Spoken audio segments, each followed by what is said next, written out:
Europe 1. Punchline. Patrice Boisfer sur Europe 1.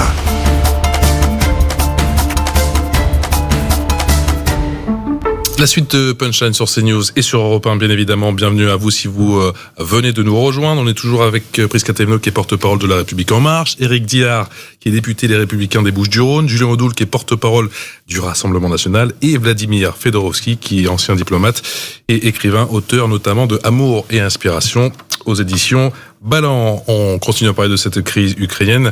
L'Union européenne annonce ses toutes premières sanctions, notamment elle propose de cibler les banques russes et l'accès au marché européen. Alors on va écouter justement le sentiment de Jean-Yves Le Drian, c'était il y a quelques instants, le ministre français des Affaires étrangères, et Josep Borrell, le chef de la diplomatie européenne. Écoutez. Et puis ce que nous avons pu constater aussi, c'est la volonté d'aller vite pour ce premier train de sanctions, tout en disant que cette fermeté laisse toujours la porte ouverte à la diplomatie.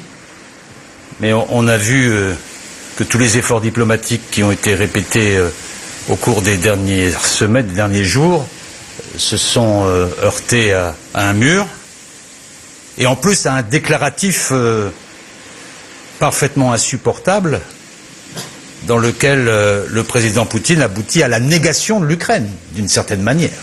M. Poutine a décidé hier de reconnaître les républiques fantoches du Donetsk et de Luhansk. Et quelques heures plus tard, les forces militaires russes sont entrées sur le sol ukrainien.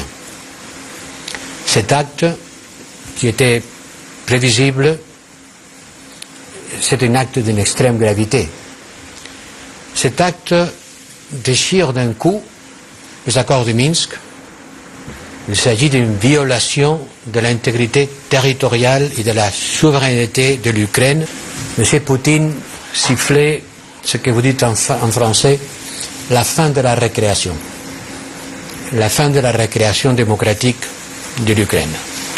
Vladimir Fedorovski, on vient de l'apprendre, l'entretien prévu ce vendredi entre Sergei Lavrov, le ministre des Affaires étrangères russe, et Jean-Yves Le Drian est annulé. C'est symbolique ou c'est anecdotique ?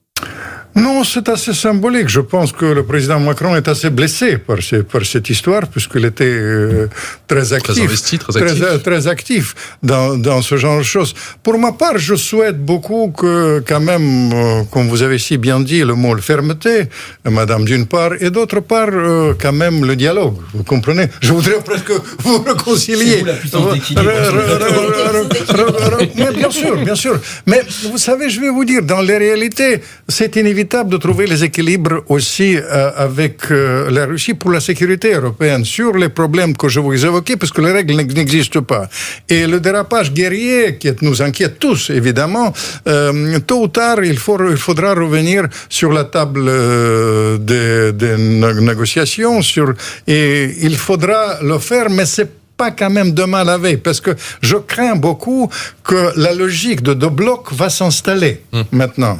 Vous comprenez, on a poussé pendant toutes ces années-là la Russie dans les bras de la Chine, et aujourd'hui on assiste à quelque chose assez grave, parce que au-delà de la Chine, il y aura un autre, il y a l'Iran, on ne parle pas assez, mais ces jours-ci, il y a la question de la bombe atomique de l'Iran est discutée, c'est ces heures-ci qui est discuté, vous comprenez? On nous fait oublier, c'est-à-dire il y a les enjeux qui sont majeurs. L'Iran qui produit du gaz aussi. Il faudra penser à ces enjeux. Vous comprenez, disons, avec le pessimisme de l'intelligence, mais avec l'optimisme de la volonté. Regardons. Éric Diard, député des Républicains, est-ce que le divorce entre la Russie et les Occidentaux est inéluctable ? Non, le divorce n'est pas inéluctable. Après, l'Europe devait prendre des sanctions. Quand la Russie viole les accords de Minsk, on ne peut pas laisser les bras ballants et dire on n'intervient pas. Il fallait quand même poser des sanctions. J'ai trouvé quand même Josep Borrell assez quand même énervé, puisqu'il répondait en miroir à Vladimir Poutine, qui avait dit l'Ukraine c'est un gouvernement fantoche ou je sais pas quoi, et lui vient de répondre la République de Luhansk et la République de Donetsk c'est fantoche également. Donc j'ai trouvé aussi Le Drian plutôt aussi agressif. Bon, les sanctions sont posées, c'est des sanctions d'abord financières qui concernent les avoirs russes. Mais on peut vraiment geler les avoirs russes ? On peut geler les avoirs russes, mais bien sûr qu'on peut geler les avoirs russes. C'est ce que je pense que les sanctions que vont faire aussi les Américains, je pense que c'est les sanctions que Vladimir Fedorovski me contredira pas, visent les Américains. C'est une première batterie de sanctions, mais je pense que tout le monde souhaite reprendre la table des négociations. Julien Audoul du Rassemblement National sur ce premier train de sanctions rapides. Non mais il faut dire une chose, les sanctions économiques contre la Russie n'auront qu'une seule assurance, c'est terminer le mariage aujourd'hui entre la Russie et la Chine. Tout simplement, contre nos intérêts, contre les intérêts de nos agriculteurs, contre les intérêts de nos industriels, contre nos intérêts stratégiques. Parce que, évidemment qu'il faut éviter la surenchère et de part et d'autre, et tout doit être fait, mais la Russie doit redevenir un partenaire stratégique et l'allié de la France et de l'Europe. Pourquoi ? Parce que nous avons un ennemi commun, qui est le fondamentalisme islamiste. Et contre cet ennemi, la Russie doit être un allié. Donc la crise aujourd'hui qui nous sépare, qui nous divise, alors que l'OTAN et les États-Unis poussent finalement l'Europe de se détacher de la Russie et à pousser cet ennemi vers la Chine pour former finalement un seul et même bloc, tout ça doit nous inciter à nous rapprocher, évidemment sans naïveté, sans aucune naïveté, parce que vous savez, moi je ne suis pas russe, je n'ai rien à voir avec le gouvernement russe, je ne pense pas comme un russe, ma sécurité n'est pas russe, moi je raisonne comme un Français. Et ce qui doit guider le gouvernement, ce qui doit guider le peuple français, c'est sa sécurité et ses intérêts. Ses intérêts, pas les intérêts des Américains, pas les intérêts du Pentagone, pas les intérêts de l'OTAN, mais les intérêts de la France. J'ajoute juste un point, parce que sur les sanctions, vis-à-vis de la violation de la frontière ukrainienne, qui est inadmissible, et il faut évidemment que des messages soient lancés au Kremlin. Pour autant, moi j'entends pas beaucoup depuis certaines années de condamnation de l'occupation du nord de Chypre par la Turquie. Là, il n'y a pas beaucoup de demandes de sanctions.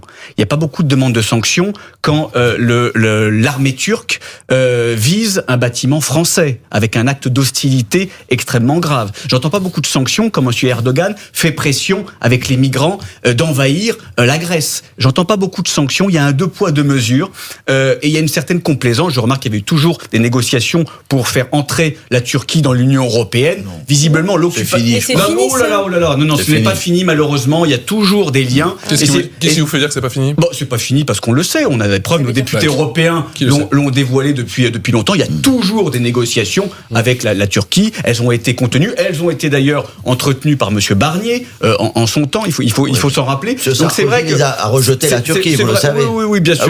Il a été très ambigu. Il a été très clair. Très ambigu. Julien Audoul, en pleine crise ukrainienne, François Hollande accuse Éric Zemmour, Marine Le Pen et Jean-Luc Mélenchon de complaisance envers la Russie. Vous répondez quoi ? Mais quelle complaisance ? Je crois que ça a été très bien dit par Vladimir Fedorovski. Nous sommes dans l'équilibre et dans le dialogue. Il faut dialoguer avec la Russie. Évidemment, nous n'avons pas d'autre choix. La complaisance, ça veut dire quoi ? C'est-à-dire qu'il faut rentrer en guerre contre la Russie ? Ça veut dire que toutes les voies du dialogue doivent être rompues. Tout cela est faux. Encore une fois, la raison, c'est évidemment le dialogue et c'est de mettre tous les acteurs autour de la table sans aucune surenchère de part et d'autre.